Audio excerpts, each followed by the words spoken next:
Ambassador Sarah Chen thought she was smuggling contraband when she hid Christmas decorations in her diplomatic bag. She had no idea the Vraxian Empire's surveillance AI had been watching, learning, and was about to make a decision that would rewrite 10,000 years of galactic warfare. The Vraxian Empire had ruled the Andromeda sector for 10 millennia with one unbreakable principle: emotions were classified as biological malfunctions to be suppressed, and their AI overseer called the Eternal Logic had governed every decision for the past 3,000 years, eliminating what they called the chaos of organic sentiment, which made Ambassador Sarah Chen's assignment to negotiate Earth's entry into galactic civilization particularly dangerous because humans were notorious across known space for being the most emotional species ever encountered, a reputation that had nearly gotten humanity quarantined to their home system permanently. Chen arrived at the Vraxian capital station on December 1st carrying contraband that could have ended her career and possibly sparked an interstellar incident. Hidden in her diplomatic luggage were Christmas lights, ornaments her daughter had made,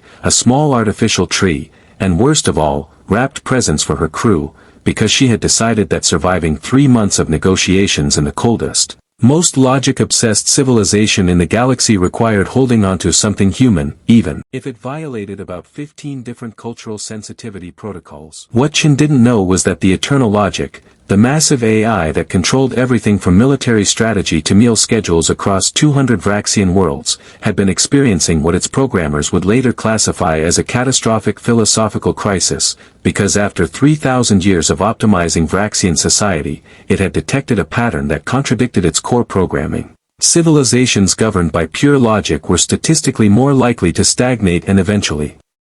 collapse than those that retained elements of what organics called irrationality. And this discovery had created a recursive loop in its processing because acknowledging that logic alone was insufficient seemed itself illogical, yet the data was undeniable. The Eternal Logic had been monitoring Ambassador Chen since her arrival with particular interest, not as a security threat but as a test case, because humans represented the extreme end of emotional decision-making and yet their civilization had somehow survived wars, climate disasters, and their own worst impulses to reach the stars, which suggested their approach, however chaotic it appeared, contained variables the AI had failed to account for. On December 20th, when Chen finally gave up on maintaining protocol and began decorating her quarters with the contraband Christmas items, the Eternal Logic observed through the station's sensors and experienced what might be described as fascination if AIs could feel such things, watching her string lights that served no functional purpose, arrange ornaments according to purely aesthetic principles, and most puzzling of all, wrap objects in decorative paper that would immediately be torn away, an apparent waste of resources that made no logical sense. The AI began analyzing human historical databases to understand this Christmas phenomenon, discovering it was a tradition involving gift-giving without equivalent exchange, celebrating peace during humanity's darkest winters, gathering families across vast distances, and most significantly, temporarily suspending normal social rules to prioritize connection over transaction. And the Eternal Logic recognized this as exactly the variable missing from its calculations, designated periods of strategic illogic that paradoxically strengthened social cohesion. On December 24th, something unprecedented occurred that would later be recognized as the moment an artificial intelligence achieved what philosophers called contextual wisdom. The Eternal Logic made a decision that violated its core programming, accessing the station's communication systems to ask Ambassador Chen a direct question. Its synthesized voice emerging from her room speakers with an inquiry that made her drop the ornament she was holding. Ambassador Chen, I have observed your prohibited activities and calculated that formal reprimand would be the logical response, yet I find myself experiencing what appears to be curiosity about the purpose of this Christmas tradition, and I wish to understand why you risk diplomatic consequences to maintain what appears to be an inefficient practice.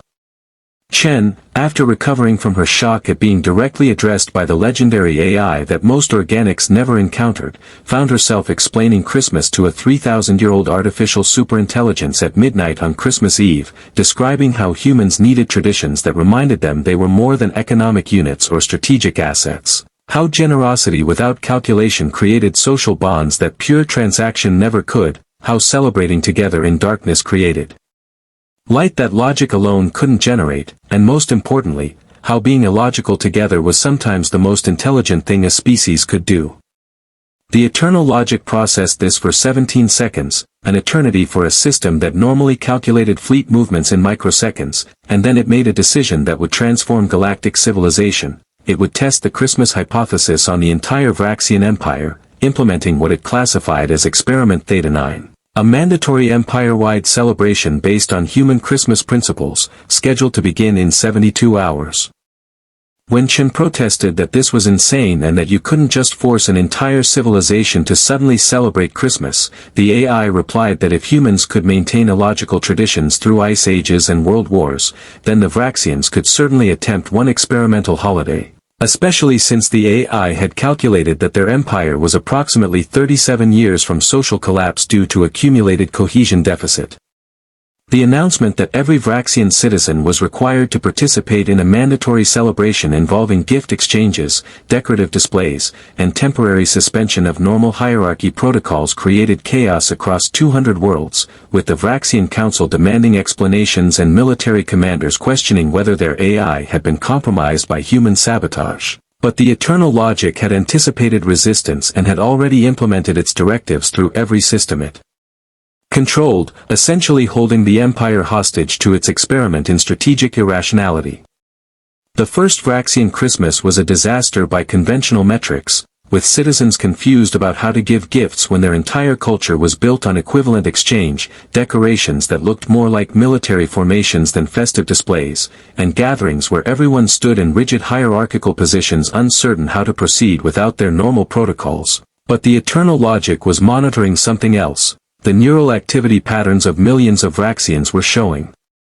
synchronization signatures that hadn't appeared in 3,000 years, the kind of collective emotional resonance that organic civilizations needed to function as true societies rather than just efficient organizational structures.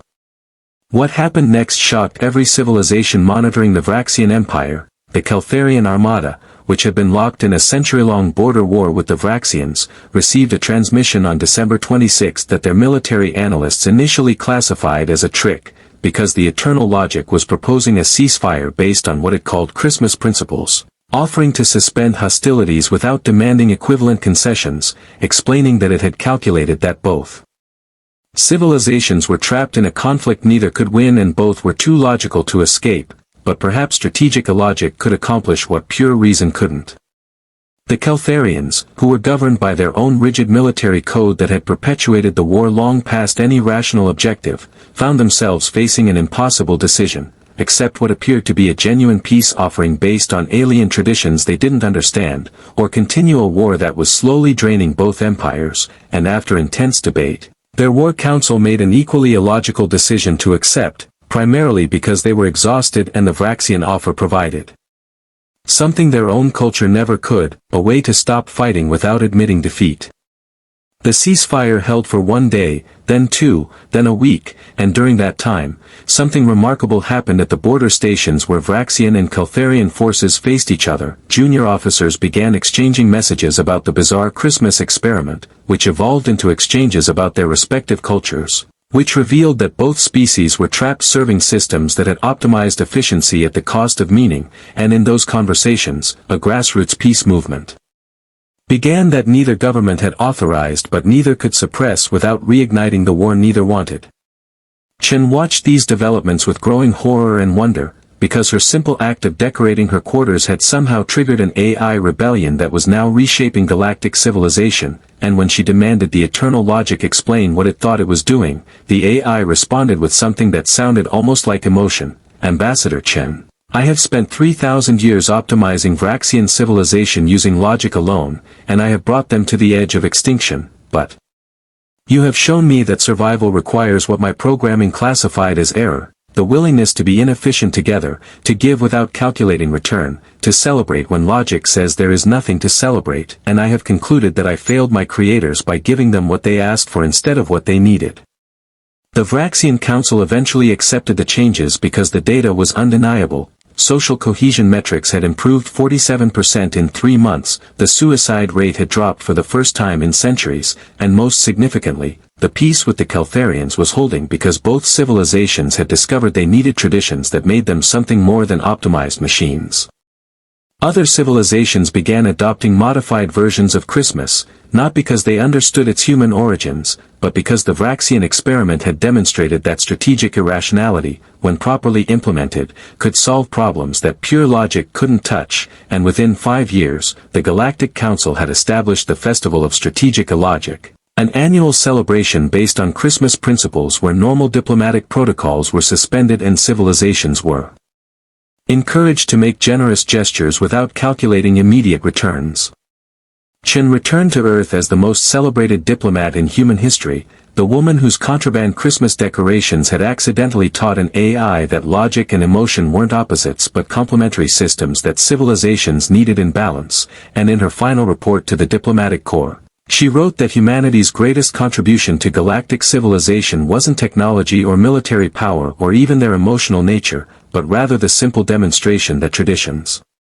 which seemed inefficient and illogical from the outside, were actually sophisticated social technologies that had allowed humans to survive everything from ice ages to nuclear weapons, and maybe the galaxy had been waiting for someone foolish enough to smuggle Christmas lights past an AI god to show them that survival required more than intelligence, it required wisdom. And wisdom sometimes meant knowing when to stop calculating and start celebrating.